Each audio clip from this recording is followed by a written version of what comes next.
If you think back to when Bourke Street won Jimmy Gargasaurus first happened, it was a pretty vibrant time for the community, the truth community. There were lots of videos being put up and lots of theories. All those videos, a lot of them are gone. And that's also including the topic of today's Bourke Street Revisited is Lesta Nediam. Now, he has a YouTube channel, but he doesn't have any videos on it. And the document that I'm going to refer to, the PDF, the link to that, that's also gone now. If you go to the link, it's gone. So his theory is now no longer out there. But I thought it was an interesting theory. And he's a bit of an agitator. Now, I'm just going to show a video. This is in 2015.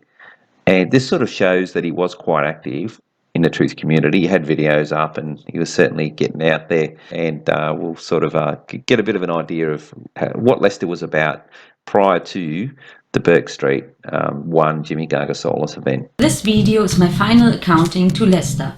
I will block him after this video and never hear from this idiot again. As you can see from the introductions, he's in the not for Lesta camp. Mind you, this is for his work prior to Bourke Street. But he did have a few supporters. If you look at the likes and dislikes, 40, it's almost even Stevens as to, support of Lesta and against Lesta. So, but she's definitely in the not Lesta camp. In the last weeks I have noticed some contradictions about Lesta, and I want to make some things clear in this video. So if you don't want to hear a rant about this fucking idiot, you should not watch this video. It will contain some rough language. No, she could have said fucking after she gave the warning that there was going to be rough language, as she describes it. This narcissistic retard thinks about himself as a hero, the one who can see through everything. Look, he's definitely not a retard. He's got some intelligence about him, but he certainly is narcissistic. And he sort of talks himself up here, and he does the same thing in his 56-page PDF on Bourke Street. He talks about his LIE system for hoax analysis and assessment, and he paints himself in a pretty good light. One who cracks reality like a nut. He calls himself a truther, a person who covers up hoaxes. In my first video about him I mentioned some of these hoaxes, and there are a lot of more delusions in this guy. But that's not what I'm about in this video. Look, obviously he's rubbed her up the wrong way a few times. You can go on his channel and watch his videos and see by yourself what a lunatic he is. In this video I want to talk about what a dishonest little asshole he is. Obviously she's affected in some emotional way by Lesta. He's got under his skin. He is crying that so many people are against him. He calls them agents against truth and agents of disruption, but fails complete to see that the reason are his own fucking actions and his behavior during debates. His arrogance in discussions makes it almost unbearable to talk to him in a calm way. He calls others low IQ loser, trolls, shills, agents and so on if they don't agree with him. But she's made some specific statements about the actions that he's done. But she also said earlier, go to his videos and watch them. So I dare say what she said there was correct. And judging by Lesta's attitude in his PDF that I'm going to review, and also that opening spiel about himself, he does think he's pretty good. So I could imagine him thinking everyone else was low IQ. He can write long texts but fails to make any valid point in them. And if someone brings any proof to him, he just denies it without to bring any proof against them. Yeah, well, if he thinks everyone else is low IQ, then he's going to have a total disregard for anyone else's opinion. And she's right, he probably wouldn't even look at any proof that they've got. So I think he's more about himself rather than trying to get to the bottom of the truth about hoaxes. Also, she's right that he does do a lot of text, because that PDF was 56 pages, but when you get down to it, in fact, all I'm going to do is just look at a couple of paragraphs from it. Now that we've seen the introduction to Lesta by that girl, the front page of his counter-conspiracy looks all very dramatic, very narcissistic, one might say. So, yeah, that's pretty much him. And now I'm only going to show a couple of paragraphs to make my point. I'm not going to put up the whole PDF, purely because it's his work and he's taken it down, and I don't want to be done for copyright infringement. If he wants to put it back up, and if he sees this video, we'll come put it back up. It's your work. And if he thinks that I'm just cherry picking stuff and to make him, to make my point and leave out stuff that relevant stuff that goes against the point I'm making, like I'm trying to deceive people, well, put your whole PDF back up again. If you don't have it, I'll send it to you by email, and then you can put it back up. But it's your work, it's Lester's work, and I'm not going to, like I said, infringe on his copyright other than just show some snippets and paragraphs, which I don't think is would breach it. Well, that'd be fair use. So anyway, so let's get into it. So Lester's prime assertion here, he talks about himself in the third person. George is getting upset. Lester's counter-conspiracy is that police pursuing were responsible for hitting at least some of the pedestrians. Now that's a possibility, but it's not strengthened by what Lester calls evidence. The first thing that Lester refers to as his evidence to indicate that the police had hit the pedestrians is that Christine Nixon twice said people were hit by cars. Now, she actually does say that, but here's what he doesn't include. Did you actually witness people being hit by the car? No, I got out of the way for me being hit, and as I watched it go down the road, I then saw people leaping out of the way. Right there, you can just dismiss this supposed piece of evidence that Lester has found that proves people were hit by cars, because when asked, you know, did you see anyone hit by a car, she said no. She says answers no to a car, but that would mean she didn't see anyone hit by any cars. So she's obviously just reading the script. And if it was, you know, it's not real, but if it was, she'd be getting information secondhand. So Lester needed to provide the source of who said they'd been hit by cars, because she clearly contradicts that assertion that she said, because he actually asserts it by not quoting another source that, you know, people were hit by cars. But then when asked specifically, she says, no, I didn't see anyone hit by a car. Now, she's done that so that she wouldn't be called as a witness, because her role here was to try and add credibility to the media blitz that was out there. Christine Nixon was on the scene. She witnesses the horror. Well, she didn't witness anything, but she was never ever going to, you know, be a witness in court, and that was her get out for that. Well, I didn't actually see anyone get hit.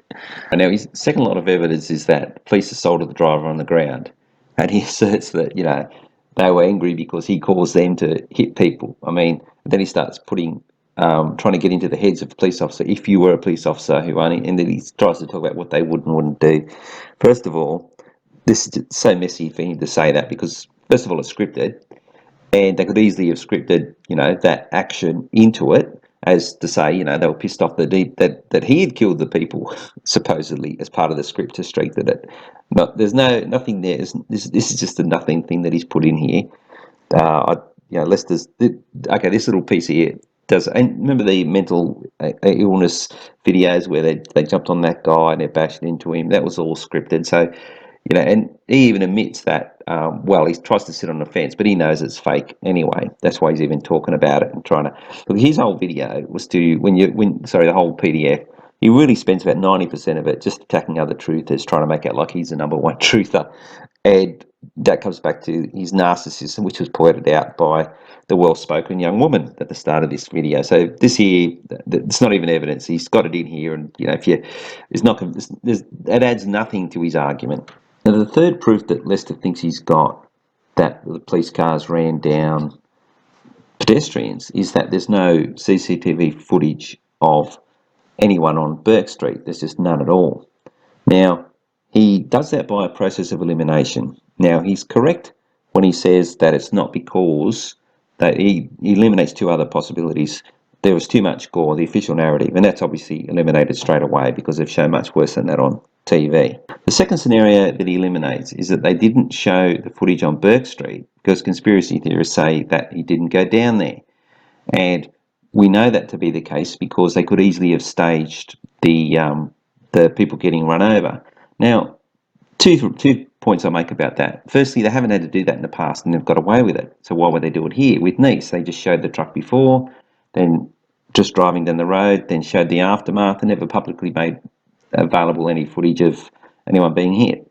And they've done that with all of the multiple vehicle supposed terror attacks. So why would they do it with this one? I personally am a fence sitter as to whether Jimmy went down Bourke Street. As I said before, absence of proof is not proof of absence. So he may have been on Bourke Street. I had to choose between Lester's argument that they're not showing it because cars hit police, or that he was never on Bourke Street. I would go with he is never on Bourke Street, purely because, as I've just said, that's been the modus operandi for these vehicle attacks all over the world. Why would they? It's worked. Why would they bother going to that trouble? You know, having and first of all, and they need stunt people. And it would just be, and they wanted to film it. No, that's for movie studios and controlled scenarios. Although, look, up on Flinders Street later that year, they did run that car into the that bollard thing, whatever it was, that near the pedestrian crossing there. But remember, the difference between that one and Bourke Street 1 is that this was like had been a running operation from Flinders, the donut scene up Swanston, and then up. This was sort of a running thing. So to try and get that timing would have been impossible. But with that one, remember he parked, so they had a standing start position from which to start from. So someone just went go, and all the actors made sure they had control of the pedestrian crossing, either just through numbers or just timing, and then he just run through and hit that barrier, and then so that was an instance where they faked someone being hit and going into pedestrians, but that was very controlled. Again, why would the guy pull over and then start from there and go? That sort of proves that that was fake, but also how the trouble that they needed to go to if they want to stage that, and they didn't go through that with Jimmy. And like I said, they've gotten away with it with all these other staged events around the world. They're not going to risk that. So again, that just wipes out Lester's proof.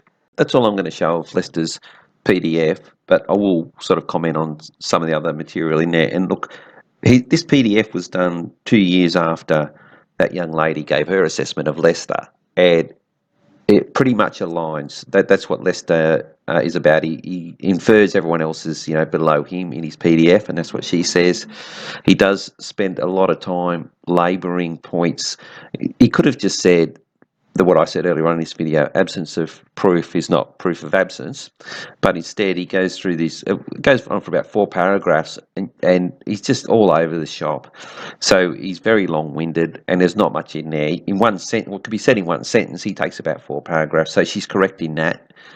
And his logic, I think I've broken it down pretty well, that, what he thinks is evidence is look, he may even be correct. Maybe the police cars did, but he hasn't proven it in any way through his PDF. He spent all that time putting together a 56-page PDF, and everything that he's put up, it really amounts to nothing, which is what she said as well. So, my assessment of Lester is that if he had a YouTube channel, I probably wouldn't go to it. Well, he does have one, but if he was putting up videos, I'd probably only go there just for some fun. I wouldn't go there for any information.